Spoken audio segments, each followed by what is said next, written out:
Омыртқа бұл адам денесінің қаңқасы, организмнің тіршілік әрекетін қамтамасыз ету үшін табиғи жаратқан күрделі құрылым. Бірақ бұндай мықты таяқшаның өзі істен шығуы мүмкін. Сондықтан бірнеше жылдар бойы белдің, мойынның немесе кеуде аймағының қысылуы, ұнтақталуы, ауруы, сондай-ақ қозғалыстағы шектеулер бар. Бұл омыртқа проблемаларының ең көп кездесетін белгілері болып табылады. Олардың пайда болуын болдырмау немесе кем дегенде аурудың созылмалы кезеңін болдырмау үшін омыртқаны созуға арналған жаттығулар жасау керек.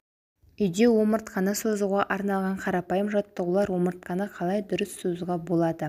Жаттығуларды бастамас бұрын бірнеше ережелерді есте сақтау керек. Бұлшықеттерді зақымдамау үшін барлық жаттығуларды кішкене амплитудадан бастау керек, яғни ережелерді. Сіз қысылудан аулақ болып тегіс созылуыңыз керек. Жаттығуларды кешке жасап, күнде қайталаған дұрыс. Жаттығу кезінде бұлшықеттеріңізді мүмкіндігінше босатыңыз. Терең және біркелкі тыныс алыңыз. Йога жаттығулары арқаны созудың барлық жағдайларын қанағаттандырады екен. Сондықтан егер сіз физикалық белсенділіктің осы түрін жақсы көретін болсаңыз, немесе оған әуес болсаңыз, сізге көрсетілген барлық жаттығулар сізге таныс болады. Кеуде қуысын созу, бастапқы қалып, түзу тұру, аяқтарын иық еніне, төменгі артыңызды тік ұстап, басыңызды төмен түсіріп, кеуде аймағында бүгілуіңіз керек. Көрінбейтін жіптерден сізді иық пышақтарымен тартып алғандай жоғары қарай созыңыз. Арқа бұлшықеттерін босаңсыту өте маңызды. Бұл позицияны 10-15 минут ұстаңыз. Алға еңкею, еденді алақаныңызға тигізіп, иығыңызды аралықта тұрған аяқтарыңыздан алға қарай иіріңіз. Сіздің арқа мен аяқтың барлық бұлшықеттерін босаңсытыңыз. Сонымен қатар беткейлерді серпіле жүктеуге болады екен. Сондай-ақ жүзу омыртқаның денсаулығына өте пайдалы. Ол адам денесінің негізгі жұмыс жасайтын бұлшықеттерінен, стресстен арылтады және статистикалық жүктемені көтеретін ұйықтататын бұлшықеттерге жұмыс береді. Ежелгі адамдар омыртқаны адам энергиясының қоймасы деп санады. Бұл жолы ішінара шындық болып табылады. Шынында да жұлын бағанадағы жұлын ғана емес, көптеген маңызды нейрондар мен қан тамырлары бар.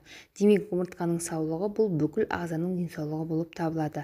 Арқаңызға мұқият болыңыз, сонда жеңілдігі мен ұтқырлығы сізді ешқашан тастамайды. Тағы да бір айта кетерлік жайт, 1,5 ай бойы күнде жатар алдында мына 3 жемісті пайдалануға әдетке айналдырыңыз. Кептірілген өрік, яғни курага, 2-ші інжір, 3-ші қара өрік, чернослив. Бұларды төменде көрсетілген мөлшерде пайдаланғаныңыз жөн. 1 тал інжір, 5 кептірілген өрік, 1 тал қара өрік жемісі жоғарыда көрсетілген жемістердің құрамында омыртқааралық жұмсақ дискілерді құрайтын ұлпаны қайта қалпына келтіруге қауқарлы пайдалы заттар бар екен. Бұл заттар осы ұлпаларды неғұрлым мықты және иілгіш етеді. Осы тіндердің нығайтылуының арқасында омыртқаны коррекциясыз-ақ табиғи жолмен қайта қалпына келтіруге болады екен. Осы қоспаны пайдаланып көрсеңіз, омыртқа ауруының қаншалықты азайғанын байқайсыз. Бұл заттарды бөлек-бөлек қолданған кезде қажетті нәтиже бермеуі мүмкін. Себебі омыртқаға пайдалы заттар осы 3 жемістің қоспасында ғана түзіледі екен. Бұл жемістер қоспасын әдетте омыртқасына ауыр салмақ түсіретін спортшылар пайдаланады екен.